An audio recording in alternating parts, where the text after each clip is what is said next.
Van Gecko Sale Part 2 by Liam. Listen.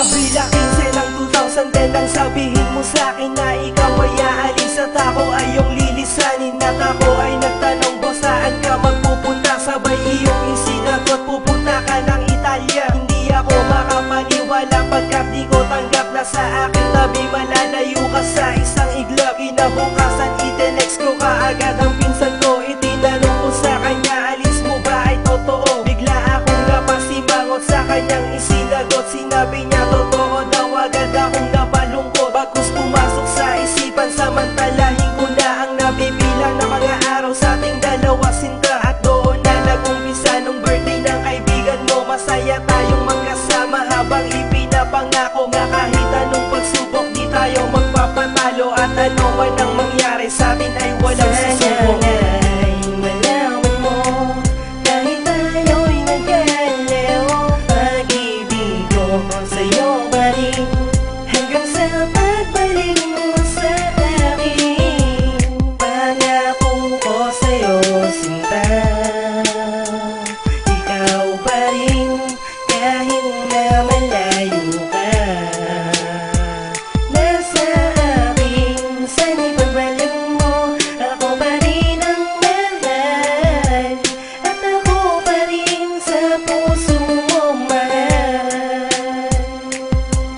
Lumipas ang ilang araw, ako'y iyong tinawagan upang ipaalam sa'kin dahil dapat kong malaman na ang iyong pag-alis baka sa April 21. At ang sagot mo sa sinabi mo, ba't ang bilis naman iyong sagot sa aking tanong? Hindi pa naman sigurado, agad kong idinasal, maurong sana ang pag-alis mo pagkat nais kong muna ng mga oras na nasayang na hindi ko pinansin at aking binaliwala lang ang mga mansaring lumipas na di natin napagdiwang. Kung alam ko lang na mangyayari to, di hahayaang pabayaan ang mga araw na dapat na pagsaluhan. Aking mga pagkukulang labis kong pinagsisihan at dumating na ang araw ng Abril 21 nang ako'y iyong i-text na di tuloy ang pag-alis mo. Abot langit ang ngiti ko sa akalang di ka na magpupunta ng Italy. Flight mo delay lamang wala.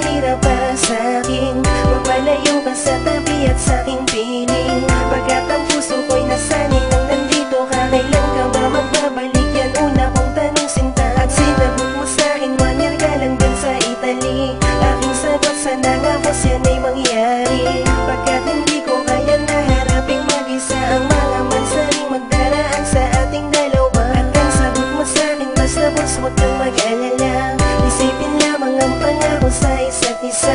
Huwag magpatalo sa mga problemang darating at ang mga pagsubok malalampasan din natin. Ang ilang buwan ang lumipas, biglang nagbago, ating tiwala at sumpaan ay naglaho.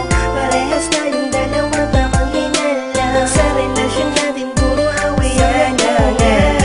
Malaman mo, kahit tayo'y nagkalayo, pag-ibig ko sa'yo pa rin hanggang sa pagbalik mo sa akin. Pangako ko sa'yo sinta, ikaw pa rin kahit na malayo ka. Nasa akin, sana'y pagbalik mo, ako pa rin ang mahal. At ako pa rin sa puso mo mahal. April 14, saya na anniversary natin. Ako'y Kaya't nang ipagtapat mo sa